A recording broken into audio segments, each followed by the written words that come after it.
കുടുംബശ്രീ ദേശീയ സരസ് മേളയിൽ KMPU തൃത്താല മേഖലാ പ്രസിഡന്റ് TVM അലിക്ക് ആദരവ് നൽകി. കുടുംബശ്രീ ദേശീയ സരസ് മേളയുടെ ഭാഗമായി മുതിർന്ന പത്രപ്രവർത്തകനും സാഹിത്യകാരനുമായ TVM അലിയെ ബുധനാഴ്ച രാത്രി ക്യാപ്റ്റൻ ലക്ഷ്മി വേദിയിൽ നടന്ന ആദര സദസ്സിൽ ചേലക്കര MLA UR പ്രദീപ് പൊന്നാടയും പ്രശസ്തി പത്രവും നൽകി ആദരിച്ചു.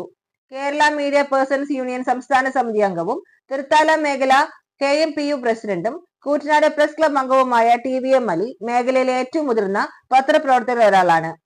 എക്സ്പ്രസ് പത്രത്തിൽ ലേഖകനായാണ് മാധ്യമരംഗത്ത് തുടക്കം കുറിച്ച TVM അലി പിന്നീട് മാധ്യമപത്രത്തിന്റെ ലേഖകൻ, പട്ടാമ്പി, കേബിൾ വിഷൻ എന്നിവിടങ്ങളിൽ സേവനമനുഷ്ഠിച്ചിട്ടുണ്ട്. നിലവിലെ സ്വലയ ഓൺലൈൻ മീഡിയയുടെ എഡിറ്ററായി പ്രവർത്തിച്ചു വരികയാണ്. സാഹിത്യകാരൻ എന്ന നിലയിലും ശ്രദ്ധേയനായ TVM അലി നിരവധി പുസ്തകങ്ങളും രചിച്ചിട്ടുണ്ട്.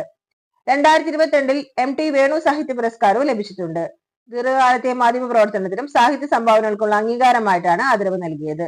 TVM അലിക്ക് ലഭിച്ച ഈ ആദരവിൽ Kerala media persons union KMPU സംസ്ഥാന സമിതി അഭിനന്ദനം അറിയിച്ചു.